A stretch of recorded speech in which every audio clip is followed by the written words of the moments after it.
Bajaj ji, how was your experience with Rahul and Chris in Corona time till today? You are new into this anchoring for me.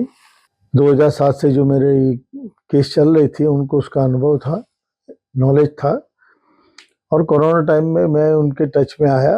Rahul जो है, राहुल के पिताजी हमारे बहुत अच्छे दोस्त थे, और कोरोना टाइम में मैंने उनसे कोई बिजनेस किया था। कोरोना के ठीक पहले कोई बिजनेस किया था, मुझे कोई पेमेंट करने की थी, और उनके पिताजी का और हमारा इतना संबंध थे, we had choice to have a good understanding between us. तो उसमें मेरा एक्सपीरियंस मेरी साइड से, क्योंकि कोरोना टाइम में सब कुछ करीबन 2.5 साल बंद रहा।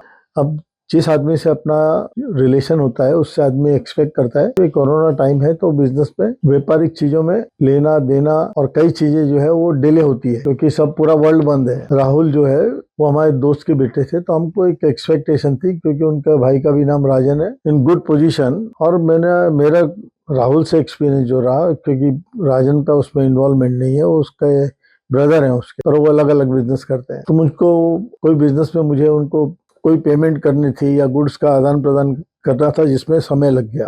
तो राहुल ने मुझे इतना टॉर्चर किया उस टाइम में कि एक आदमी कल्पना भी नहीं कर सकता है कि आदमी दिन में 100 फोन करे। अपने एक अंकल, जिसको वो अंकल बोलता था कल तक, उसको ऐसा लगा कि उसको जो मेरे लीगल केस चल रहे थे उसके कारण मेरे पास कुछ पैसा नहीं है और मैं तकलीफ में हूँ। तो उसने मेरे को बहुत ज्यादा प्रेशराइज, रिपीटेडली फोन करना, रिपीटेडली टॉर्चर करना, जो कर सकता था उन्होंने किया। और मैंने उनको पार्टली पेमेंट दे करके करीबन 75% पेमेंट दे चुका था मैं, या 60% दे चुका हूँ मैं, जिसको मैं बेटे समान समझता हूँ। उस राहुल ने एक आदमी अमर करके इससे मेरे को फोन कराया, और उसने मेरे को धमकी दी कि हम आपको डिस्ट्रॉय कर देंगे अगर आप राहुल का पैसा ओवरनाइट नहीं दोगे। तो थ्रेटनिंग दी, आपकी कंपनी को आपको डिस्ट्रॉय कर देंगे। तो ये एक्सपेक्टेड नहीं था मेरे लिए कि राहुल ऐसा कुछ करेगा मेरे साथ में। जब अमर का फोन आया मेरे पास, तो अमर से हमारी बहुत अच्छी से अंडरस्टैंडिंग बनी। जो बैलेंस है कुछ भी हम उसको दे देते हैं। मुझे हमको ये एहसास नहीं था उस टाइम में कि वो अमर जो है वो हमको कोई इस टाइप की बात बोल रहा है। हमको ऐसा लगा कि वो उनके दोस्त है और वो रिक्वेस्ट कर रहे हैं। तो हमने नॉर्मली उससे बात करी, पर राहुल ने उसको एक्चुअली में कल उसको हमको धमकी देने के लिए हमसे पैसा, जैसे हम दे नहीं रहे, खा जाएंगे, एक तरीके से उसको आप बोल सकते हैं कि कोई आदमी वसूल कर रहा हो पैसा। ऐसी परिस्थिति में उन्होंने बैलेंस पैसे के लिए उससे फोन करवाया, which was a good experience about in life. कोई अपने जान पहचान के घर के लोग भी हो तो उनसे हमेशा व्यापार नहीं करने का, व्यापार करने का तो उनको दुनिया को बाद में देने का, पैसा पहले उनको दे देने का, जिससे वो ये क्रिमिनल एक्टिविटी नहीं करे आपके ऊपर। तो ये जो मिस्टर अमर है, ये इन्होंने मेरे को बोला, एक तरीके से उन्होंने मेरे को ट्रीट किया जैसे कि वो हमारे बिजनेस को और हमको नुकसान पहुंचाएंगे, डैमेज करेंगे। जब उनका फोन आने के बाद थोड़े समय में, ऐसे भी हमको उनको पैसा देना था, कुछ बाकी था तो हमने दे दिया। ये सब्जेक्ट मैं इसलिए पुटअप कर रहा हूँ कि उसके 1 साल बाद में वही अमर मुझे फोन करके मुझे बोल रहा है कुछ फाइनेंस चाहिए उसको। मुझे बता रहा है कि वो मेरे को जबरदस्ती कराया गया है मेरे साथ, आपको धमकी दिलाई गई मेरे को बोल करके। राहुल ने ये बोल करके धमकी दिलाई मेरे से, और मेरा कोई ऐसा इंटेंशन नहीं था। तो हो सकता है वो सच बोल रहा है। अमर जो सच बोल रहा था कि झूठ बोल रहा था, ये उसकी साइड थी। लेकिन व्हाट ही टोल्ड मी कि उसको फाइनेंस चाहिए $5 लाख। सो उसके पास तो फाइनेंसर राहुल था। He suppose not to come to me, पर he came to me because कोई ना कोई ऐसा रीजन था। उसको समझ में आई होगी बात कि राहुल ने ऐसा कराया उससे, उसकी भी इमेज खराब हुई उसमें। राहुल ने तो हमारी इमेज डैमेज करने के लिए वो किया। हमने वो कंप्लीट कर दिया उसको, जो भी बैलेंस था देने का। लेकिन खराब टाइम में कभी अपने जो नजदीक वाले होते हैं उसको हमेशा सबसे पहले कुछ देने का हो तो देके उससे दूर हो जाने का। ये वीडियो में राहुल को और अमर को दोनों को भेजने वाला हूँ, और हमारे बिजनेस के लोगों को भी भेजने वाला हूँ।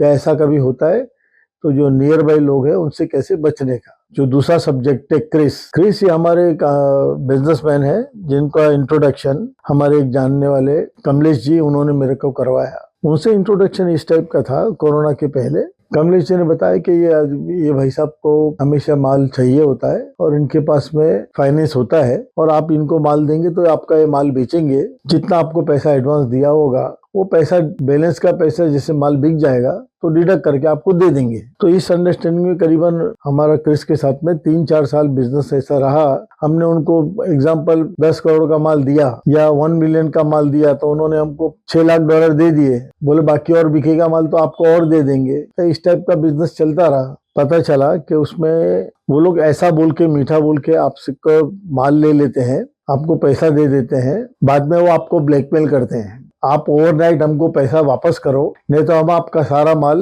जो प्राइस आएगा उसमें बेच देंगे। और आपसे ऐसा एक पेपर साइन करा लेते हैं कि आपको इतना पैसा मिला, लेकिन उसमें एक ऐसा कॉलम होता है कि अगर आपने जब उसने पैसा मांगा नहीं दिया तो ये माल उसका हो जाएगा। तो इस कंपनी के अंदर मयूर करके एक गुजराती लड़का है, क्रिस को हेल्प करता है कि इंडिया से ऐसे लोगों को ले जा करके उसके पास माल का फाइनेंस करा देता है पैसे पे, और वो लोग कुछ डॉक्यूमेंटेशन करके वो माल ले लेते हैं। उसके सामने वो माल के सामने 100 रुपया दिया तो 50 रुपया उसको दिला दिया। फिर वो बोलते हैं कि भाई माल बिकेगा तो और आपका पैसा और ले लेना, पर वो लिखवा के ले लेते हैं कि ये माल हमारा है और बिक गया तो आपको और पैसा देंगे हम। तो लोग इस चक्कर में, जब कोई आदमी आपको, अपना इंडिया का आदमी आपको ये बात बोलता है कि भाई आप यहाँ पे माल देंगे, कोई रिस्क नहीं है, इनको माल दे दीजिए, आपको पैसे की जरूरत है, आप पैसा ले लीजिए, जब माल बिकेगा वो पैसा आपको दे देंगे, नहीं तो आप पैसा वापस कर दीजिएगा, माल ले लीजिएगा। तो मयूर ऐसे करके उनके पास लेके जाता है तो वो लोग मयूर को कमीशन देते हैं, ये उसका बिजनेस है। तो इंडिया डायमंड मार्केट के बहुत लोगों के साथ में वो अपना नाम इंट्रोड्यूस करता है कि मैं फाइनेंस का ब्रोकरिंग करता हूँ, आपको पैसा चाहिए तो मेरे पास में आइए, मैं दिलवा दूंगा, मेरे पास में क्रिस है, उससे मैं दिलवा दूंगा। लोग बहक जाते हैं, जरूरत जब पैसे की होती है तो आदमी थोड़ा सा सोचता है कि मेरे को इतना तो आया रहा है, बाकी भी बाद में आ जाएगा, मयूर भाई बीच में है, प्रॉमिस करा देते हैं। वो जब वो आदमी के पास पैसा आता है तो आदमी उस टाइम पे मेरे ख्याल से ब्लाइंड हो जाता है, जो मैं हो गया था। ब्लाइंड इसलिए हो गया था क्योंकि अपने को कोरोना टाइम में और पैसे की जब जरूरत पड़ती है और आपको पैसा मिल जाता है, 1 रुपए के सामने वो कोई भी 60 पैसा देता है या 50 पैसा देता है या 70 पैसा देता है या 30 पैसा देता है, आप सोचते हो बाकी भी माल बिकेगा तो पैसा तो आने ही वाला है। तो हमारे बिजनेस में एक ट्रस्ट है, वर्ड ऑफ माउथ होता है, उसके बेस पे वो मयूर उनके पास ले जाता है और वो ट्रस्ट बिल्ड कर देता है, ऐसा जैसे कि हम लोग सब भाई है, आपका माल हमारे पास, इनके पास, क्रिस के पास है तो मैं खड़ा हूं ना, आपका सब पैसा सेफ है, ऐसे करके वो ले जाता है और लोग उस पर अटक जाते हैं। ऐसे लोगों के साथ में ये होता है कि वो लोग, क्योंकि जो आदमी तकलीफ में होता है तो वो लोग उसको और धक्का दे देते, वो बोलते हैं पैसा लेके आओ, तेरा माल लेके जा, हमारे से बिका नहीं है, वो बेच भी दिया होगा तो डिस्क्लोज नहीं करते, वो बोलते तेरा पैसा, हमारा पैसा लेके आओ। पर जब माल पैसा देते हैं, लेते हैं माल का पोजीशन, तब तक ब्रदर जैसी बात करते हैं कि हमारे पास है, तेरा माल बेच देंगे हम लोग, डोंट वरी, जितना पैसा ज्यादा आएगा तेरे को पूछ लेंगे और बेच देंगे, तेरा नथिंग टू वरी, और जिसको बेचेंगे उसका नाम भी बता देंगे तो आप उससे मैच कर लोगे। इस प्रकार से अंडरस्टैंडिंग करा के ये मयूर, तो जब हमको कमलेश जी ने, हमारे दोस्त ने इंट्रोडक्शन कराया था, we had this kind of understanding के नथिंग टू वरी, जैसे समझो माल आपके सेफ में है।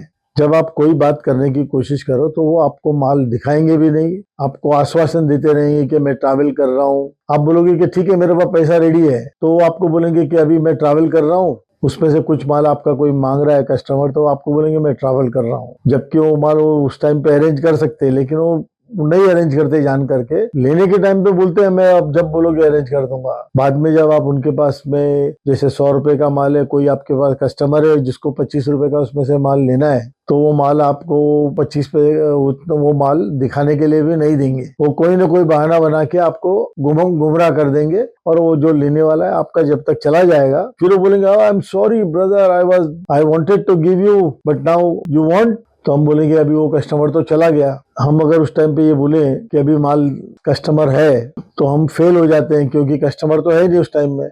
तो लास्ट में ये सारांश निकलता है इसमें, मयूर जैसे जो लोग हैं और जो क्रिस जैसे लोग हैं, जो आपको इंडिया से फॉरेन में या इंडिया के अंदर फाइनेंस, इसको फाइनेंस बिजनेस बोलते हैं वो लोग, वो बाद में आपको समझ में आता है कि आपसे वो एक साइन करा के ले लेते हैं कि माल उनका हो गया।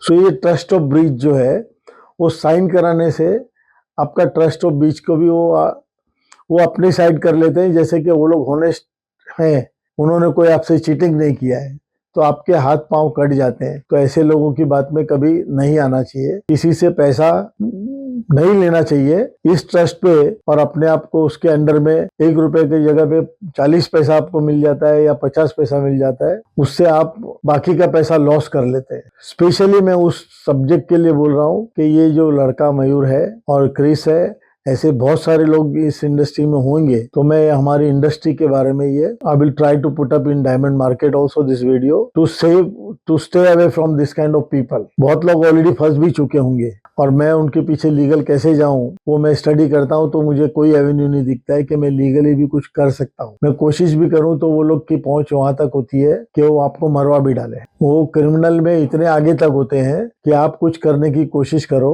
तो जैसा मैंने वो उमर का बताया आपको राहुल के साथ में, तो उमर ने जो मेरे को वर्ड यूज किए थे वो वर्ड मेरे दोस्त का बेटा, और वो उमर बाद में मालूम पड़ा कि उमर तो एक अच्छा आदमी है। जब उसने मेरे से फाइनेंस मांगा, हेल्प मांगी, तब उसने मुझे बताया। तो 2 टाइप के लोगों का मैंने स्पेशली इसमें डिटेल इसलिए दिया है कि ये मेरा एक्सपीरियंस रहा कि एक तो नियर बाय लोग, दलाल टाइप के जो लोग हैं, उनसे कैसे बचने का।